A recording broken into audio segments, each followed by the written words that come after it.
Video का topic है accounting terms. Accounting terms वे terms होते हैं जो कि अकाउंटिंग में यूज़ किए जाते हैं। जब भी स्टूडेंट्स कॉमर्स को नए सब्जेक्ट के रूप में लेते हैं तो उन्हें ये टर्म समझने में दिक्कत होती है। आज मैं एक एक करके सारे शब्दों को बताऊंगी और उनके मीनिंग को भी आपको समझाऊंगी। सो अकाउंट का पहला टर्म है आज का assets. Assets are the valuable things used for carrying on business. It may be tangible or intangible or fixed or current. So assets क्या होती हैं? असेट्स वे वैल्यूएबल थिंग्स होती हैं जिनको ख़रीदा जाता है इस पर्पज़ से ताकि वो बिज़नेस में हेल्पफुल हो सकें, ना कि उनको बेचने के लिए ख़रीदा जाता है। उनको इसलिए ख़रीदा जाता है ताकि वे बिज़नेस में हेल्प कर सकें। जैसे मशीनरी ख़रीदी गई तो वो इसलिए ख़रीदी गई ताकि प्रोडक्शन किया जा सके। फ़र्नीचर ख़रीदा गया तो ऑफिस यूज़ के लिए फ़र्नीचर ख़रीदा गया, ना कि उसको बेचने के लिए। तो ये सब क्या कहलाती हैं? ये बिज़नेस की असेट्स कहलाती हैं। और असेट्स कितने प्रकार की होती हैं? असेट्स या तो टेंजिबल होंगी या इनटेंजिबल। टेंजिबल असेट्स क्या होती हैं? जो कि जिनको हम देख सकते हैं, फील कर सकते हैं, वे सब क्या होती है? टेंजिबल असेट्स हो गई। टेंजिबल असेट्स में आ जाएगी मशीनरी, आ जाएगी प्लांट, आ जाएगा बिल्डिंग, आ जाएगा फर्नीचर, आ जाएगा। इंटेंजिबल असेट्स जो कि बिज़नेस की असेट्स तो होती हैं पर वो विजिबल नहीं होती हैं, उन्हें कोई देख नहीं सकता है।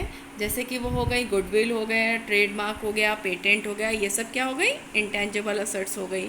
इसके अलावा फिक्स्ड असेट्स होती हैं जो कि लॉन्ग टर्म के लिए यूज़ होती हैं, जैसे बिल्डिंग प्लांट। और करंट असेट्स जैसे कि कैश और बैंक, ये सब करंट असेट्स होती हैं।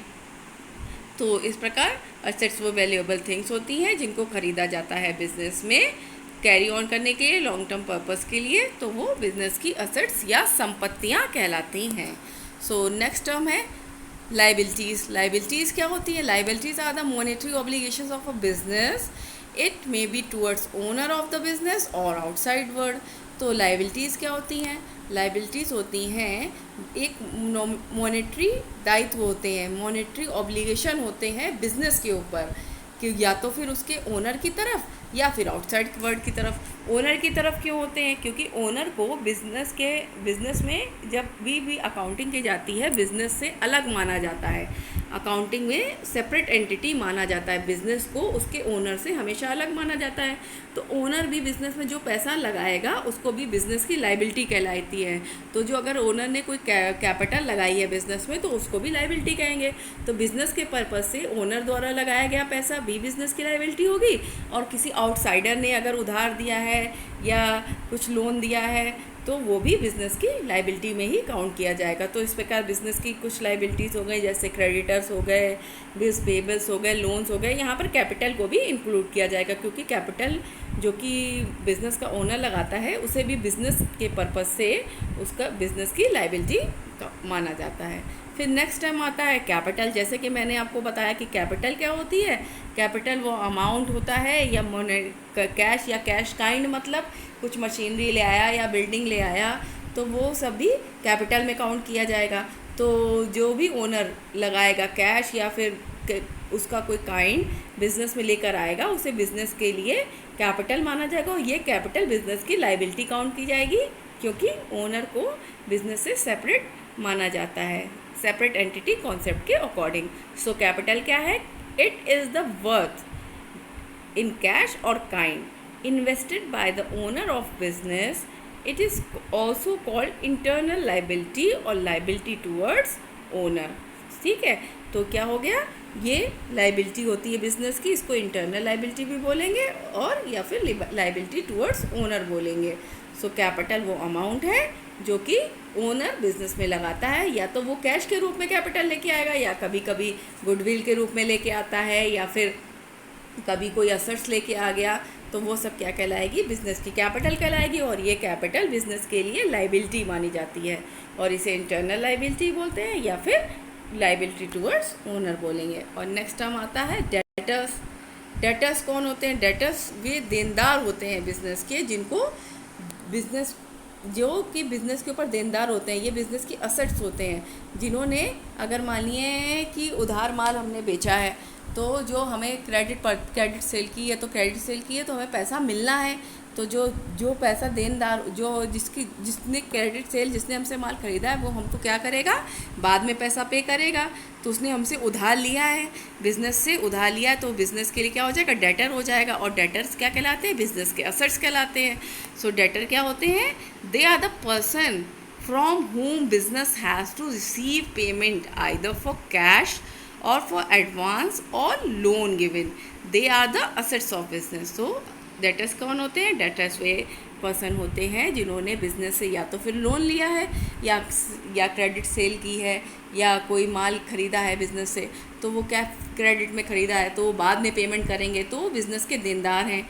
तो ये देनदार क्या होते हैं, बिज़नेस के असेट्स माने जाते हैं।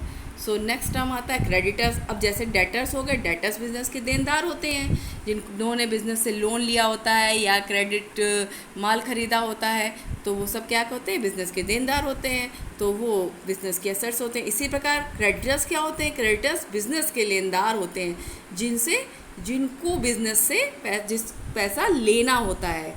तो जैसे कि क्रेडिटर्स क्या हो गए, they are those persons to whom business has to make payment either for goods assets purchase और लोन टेकन। और तो क्या हो गया, क्रेडिटर्स वे व्यक्ति हो गए जिन्होंने या तो बिज़नेस ने उनसे उधार माल ख़रीदा है या उनसे कोई असेट खरीदी है या कोई लोन लिया है, तो उनको बिज़नेस को पे करना है, तो वो बिज़नेस के लिए क्या हो जाएंगे, बिज़नेस की लाइबिलिटीज़ हो जाएंगे। क्या हो जाएंगे, बिज़नेस के लिए लाइबिलिटीज़ हो जाएंगे। क्रेडिटर्स क्या हो जाएंगे, बिज़नेस की लाइबिलिटीज़ हो जाएंगे। वे व्यक्ति होते हैं जिनको या तो उनसे आपने उधार माल ख़रीदा है या फिर उधार कोई असेट खरीदी है या फिर लोन टेक किया है, लोन उधार लिया है, तो फिर वो क्या हो जाते हैं, बिज़नेस के क्रेडिटर्स हो जाते हैं और ये बिज़नेस की लाइबिलिटीज़ माने जाते हैं। अब नेक्स्ट टर्म आता है गुड्स। जैसे कि मैंने आपको बताया था, असेट्स क्या होती हैं, असेट्स वे चीज़ें होती हैं वे जिनको ख़रीदा जाता है बिज़नेस में लॉन्ग टर्म के लिए, बिज़नेस यूज़ के लिए, जो बिज़नेस में हेल्पफुल होते हैं। लेकिन गुड्स वो चीज़ें होती हैं जिनको ख़रीदा जाता है किस पर्पज़ से, बेचने के पर्पज़ से। किस पर्पज़ से ख़रीदा जाता है, ताकि उनको रीसेल किया जा सके। तो गुड्स वो चीज़ें होती हैं जिनको ख़रीदा जाता है किस लिए, रीसेल करने के लिए। So goods are the things in which a business deals. In other words, anything which is purchase for the purpose of resale is called goods. तो गुड्स क्या होते हैं, गुड्स वो थिंग्स होती हैं या वो चीज़ें होती हैं जिनको ख़रीदा जाता है किस पर्पस से, ताकि उनको रीसेल किया जा सके। So that's all for this video. Thank you.